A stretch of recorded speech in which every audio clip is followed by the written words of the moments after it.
how the brand is felt, how we feel as me part of like a consumer group.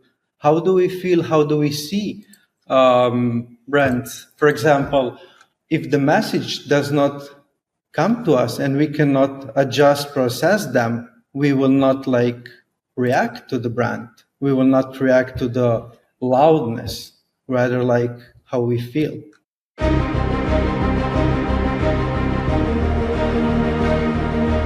Welcome to Startuprad.io, your podcast and YouTube blog covering the German startup scene with news, interviews, and live events.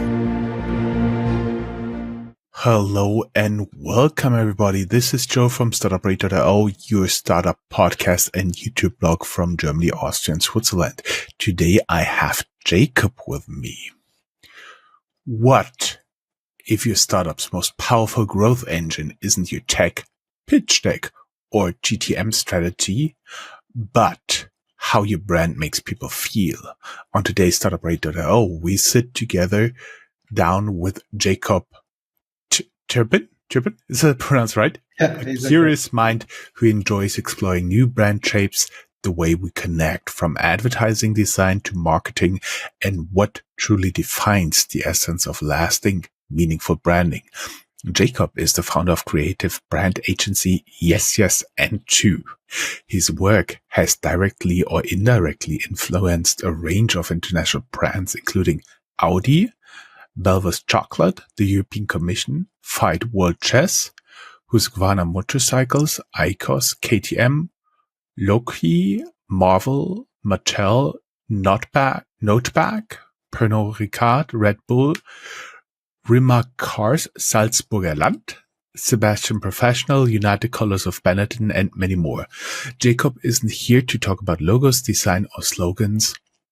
He's here to offer a fresh perspective on how the often overlooked biology and psychology behind branding can quietly play a significant role in a startup success, why it matters, and how we're connecting to brands in today's world. With over 18 years of experience in branding, marketing, advertising, and design, Jakob brings a deep understanding of why branding matters, how subconscious brands signal, build trust long before the metrics do, and why the smartest founders today are shifting from B2B or B2C to H to H, human to human. We unpack the emotional language that customers feel but can't describe, how to brand authentically from day one, even with no budget. What do startup teams often get wrong about culture, storytelling, and the story behind their own product or mission? Why investors feel brands before you fund your round? If you're founder, CEO, investor, or simply somebody building something meaningful, this episode will help you understand why brands matter from day one before your pitch deck or presentation, and offer fresh perspective on how to build a more cohesive brand for stronger long-term success. Whew. Jakob, that was quite a long intro. Welcome to Startupradio. Thank you again for giving me this opportunity. Thank you for a really nice introduction. I felt like a prima donna somehow.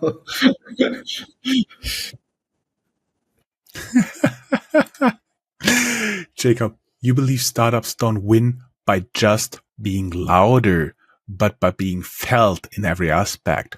What led you to this perspective? Absolutely. That's a good question that I was trying to reach out, trying to understand through my journey of educational and experimental, how brands are extrovertly create introverted message that we try to position as a brand wants to hit the emotional tones. When the brand hits the emotional tones, we are rather talking about how the brand is making us feel, rather like what is loud. Because I do believe that loud does not coming from having just like colors, logotypes, and different messages painted on the wall or in the cities, but rather like how we feel about the brand. And by that, I think that I came to a conclusion that it's more important for us consumers than brands. And we feel the brands rather like that they're allowed.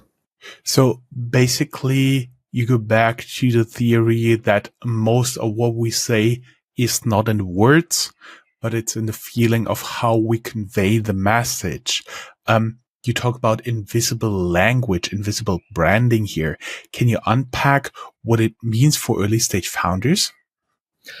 When it comes to invisible languages, we usually perceived in branding in terms what we can track or what we cannot deal on a daily basis, meaning that brands are more powered by emotional stage, which our brain biological part is also working in this aspect.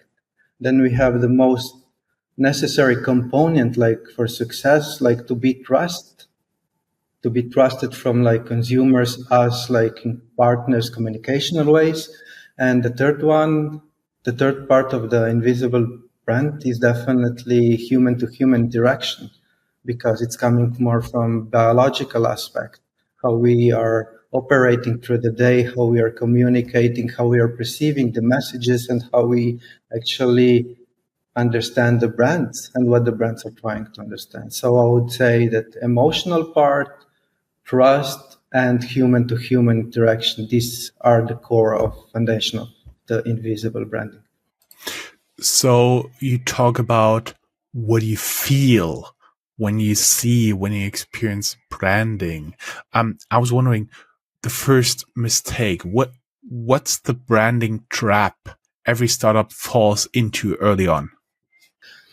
I would definitely say that the first trap that many of startups dive in is they're all the best in what they do. They're all the best how they are polarizing and creating the product, the service they would like to push on the market. And then at some point they neglect the brand aspect. They neglect the storytelling. They neglect how convey the message, the product, the service that they would like to position on the market, actually deliver to the consumer, to the end users. And this is something that it's as a startups, they could start not just working on the logo type, but rather like to starting with the storytelling, to be authentically different from the other brands. And this would help them in order like to be a little bit different and not fall into this trap. You talked about in the past internal first. How does internal branding drive external impact and the other way around? As we talk about internal branding, it's always what team do we have around us? What kind of people and who are helping us to develop the branding, to push the branding out? And internal branding, it's the most important because if internal branding, our team does not feel the brand, does not live with the brand, external branding will hardly to survive on the market. Why? Because we will have to push so much effort into build the internal branding. While we will do this, we will neglect the most important part because our competitors will already step further and to be better and better to work on external branding. And they will be able to understand the consumers better. They will be able to reach the consumer better. So by this, if we don't have the right team, if we don't have the right homogeneous team, how we communicate that we believe in the product that we have, external branding will hard to survive because external part is just extended hand of internal. Age to age, human to human philosophy. You reject the classical categories of B2B and B2C. Actually, that also makes sense for me. Instead, say it's all age to age, human to human. I have to smile thinking about that, thinking about the involvement of AI in the future. But anyways, what does this right now exactly look like? H2H, B2C, it's just another categorization. B2C, business to consumers, business to business. But on the other side, behind those names are actually like human beings who are actually who are feeling how we communicate, how we propose something, how we offer, what kind of solutions do we have. So rather like to think, oh, this brand or this product goes out to certain consumers. Think about human to human, how it would be when you try to push the product to your family or to your brother. You talk to him as a person, as someone who actually would feel something about, because again, in all aspects we are wired by biology. From biologically spectrum, we are emotional creatures. And again, like being emotional, being human to human, we build trust, we build understanding, and slowly we can build something meaningful in terms of having like our group of consumers that actually believe in us in a brand. In this, And now a very interesting aspect for me before we go into a short ad break would be for me, how do you see AI working on this in the future, meaning from H to H to H to AI to H? oh, that's a nice question, and of course there will be like so many benefits. But on the other hand, we will still missing the humor intersection interfering, because in the end, it's not just about the emotion, which AI can still not like reach them or like to give you the perfect answer, but rather like to be understood, to be felt, like the warmest of people, like when someone looks into your eyes and say like, okay, I understand you, like I have you. And by this, AI is like a fantastic tool that will help, like even the branding will like escalate. But in terms of, we are not there yet that would be replacing this human to human connection, because sometimes we might also do a mistake to leave some aspects too far away from us. Hmm. Hmm. Guys, we'll be back after a very short ad break. Jacob, you're doing much better.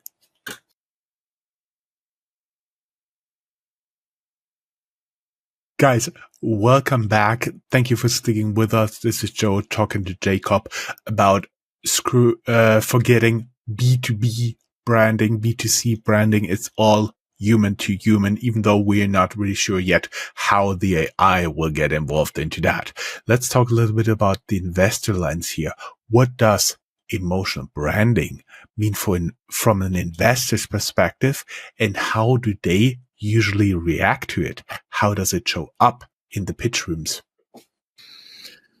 Also, in these matters, I do believe that investors, as they are just like humans on the other spectrum with whom we are communicate, they are looking for a brand, product, service which are trustworthy. Meaning that like the first front battle that they come across to is the person who is representing the brand, who is representing the company, and investors are also keen to understand them, where they are coming from, how they are wired, because in the end, like financially support is important and based on trust, and how the trust is connected to the CEO, to the inventor, to the startup, and what kind of product they want to position out.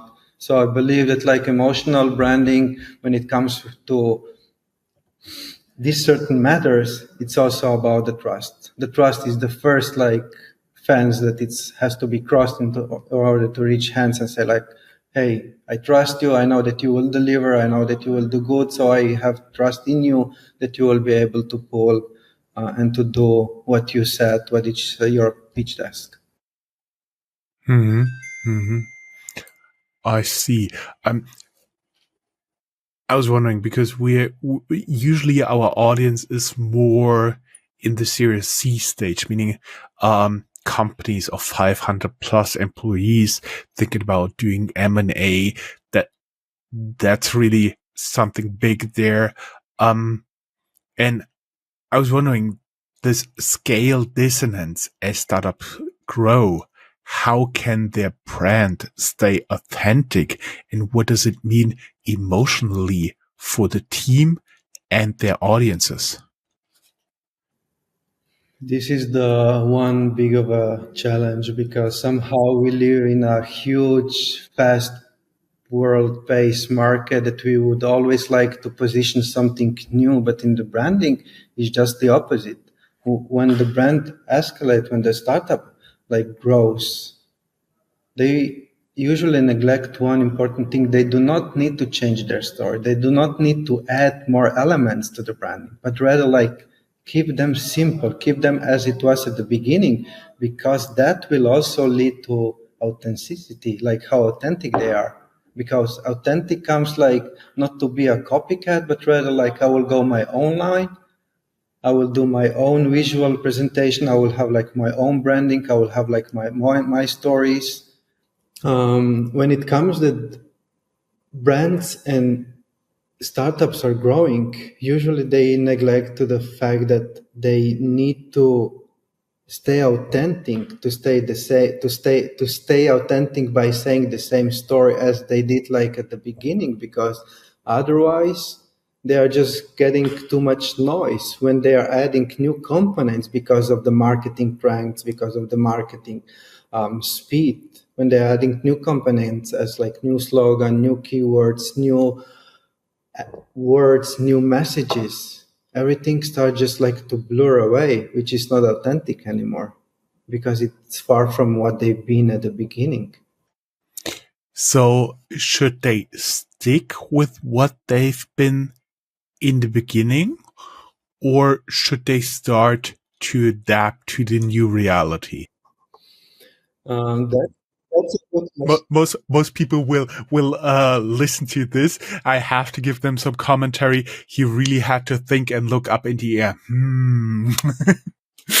It's like you have to be flexible enough to stay authentically the same as you were at the beginning.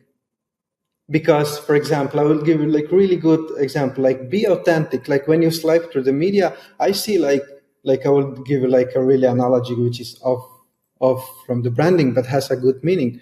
When you see a person who is doing something in the gym, you see how well built he is.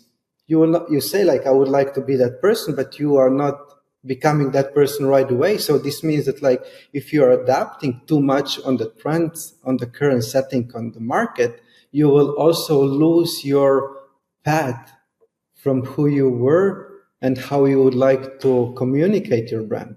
Because brand is not like you need to change, you need to always constantly adding something. The brand is also stay consistent, be present, be yourself, be authentic. And that's how you will build the trust.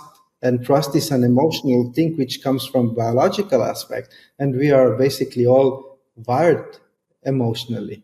I mean, we have like 5, 7 basic emotions, then we have like 25, 27 like the rough one, and 100 plus emotion components which are adding. So we are not like reasonable creature, we are like emotional. So the trust is like one thing that it's like again human to human communication. And again, like to go a little bit deeper to the question you asked, how to stay authentic, or should the brand change to the current trends or to the current settings? I would say yes, they need to be flexible enough, but not too much because they will lose their own personality. If I would wrap up No, we're not at the end. Would I have to wrap up everything you said in one sentence? Guys, you're doing marketing for people or not, and not Vulcans. To wrap up would be definitely the brand. What happens when a startup's external brand is stronger than its internal one, and how do consumers resonate with that? Consumers resonates with external branding by trust, by believing in branding. It's one amazing study among many of them, humanizing brands, that the same brain area activates as we would talk to a close person. So meaning that external branding, consumers are also feeling betrayed at some point if external branding is not orchestrated good, or internal branding is not like polished good. So meaning when consumers come across to several brands or like communication points, they might feel rejected, they might feel insulted, or they might felt also like betrayal because the brand did not fulfill one of their needs. This could be like when they reached to customer service and they had to wait for like half an hour, or like the customer service person was a little bit rude, because that's a human tool on the other end. And he had like a bad day and he replied really, I don't know, too emotional. And the consumer felt like betrayal because the brand did not fulfill one of the needs. And external branding is one of the crucial point when it comes to communication, because everything is based on trust. And when the trust is there, we are emotionally open to accept new things, to accept the brand, to be part of the brand. But when something does not go along, of course, we pull back a little bit. We are not interested anymore. Or in the worst case scenario, we go to other brands. But everything could be prevented if at the beginning startups would pour much more time into it to build this warmth through human communication, consumer. You have been talking about biological branding, activating certain areas of the brain, certain regions, how branding activates brain regions and what's happening from the biological aspects. What should founders learn from this? When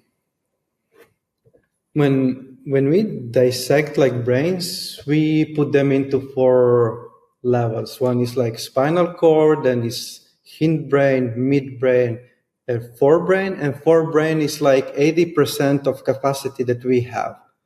And in forebrain, we have also the limbic system, which operates emotionally. So we have the hippocampus, which is part of, and in our limbic system, which is in the middle of the brain, works for memory, emotion. This fellow is like in the shape of seahorse, and we have it like on both sides. So we store the memories like with emotion there, how we feel about the brand, how we see. And when we talk about biological aspects, we are always wired that the final decision comes from emotional part, because that is how we react to certain messages or to brand, or like what the brand wants to say, or even to communication or like interaction between humans. And biological part for startups is,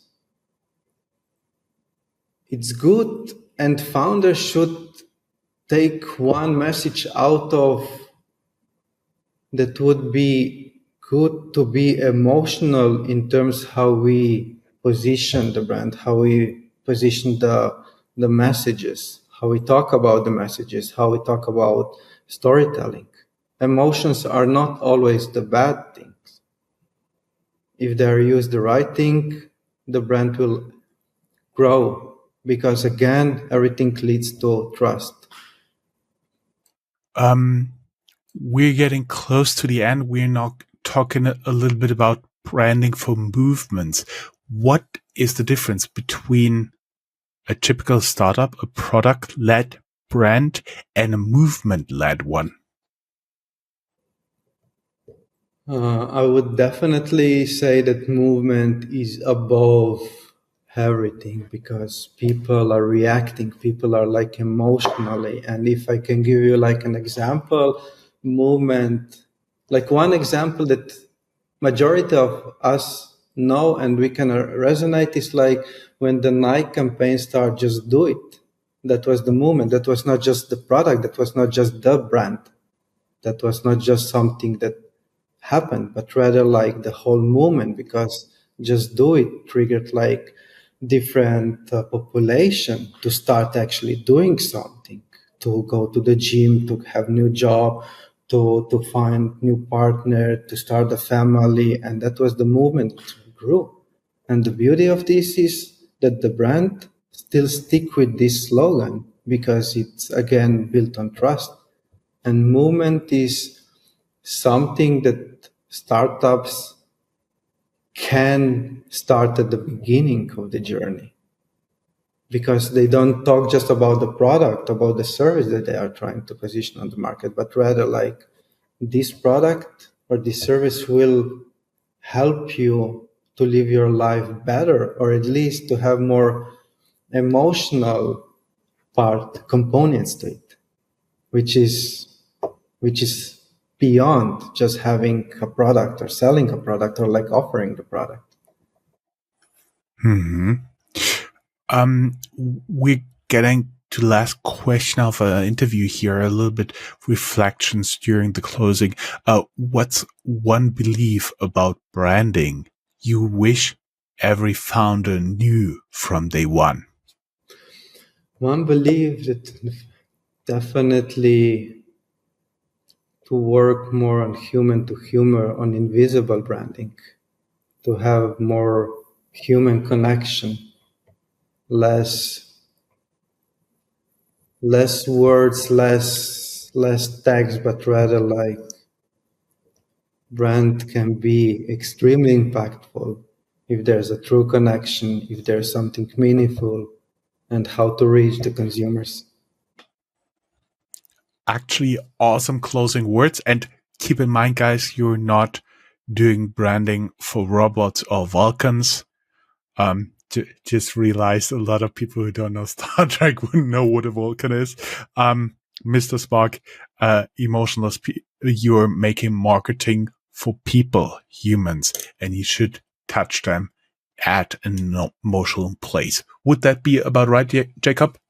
I would agree 100%. We are talking about human beings, we are talking about people, and in this area, this is the fantastic opportunity because I know that startups, I know all the CEOs, investors have a fantastic products that are worth to see the daylight. And sometimes the pity is because they don't know how to reach the consumers with an awesome product, or they are using the wrong words, or they are using the wrong aspects. And this could be done internally in the team, be authentic and talk humans. That's how the belief starts. Talk to humans. I think a very good last sentence. Jakob, thank you very much. It was a pleasure having you as guest. Thank you very much. It was really nice to talk with you, and I wish you all the best. Thank you. Thank you. Same here. Bye-bye.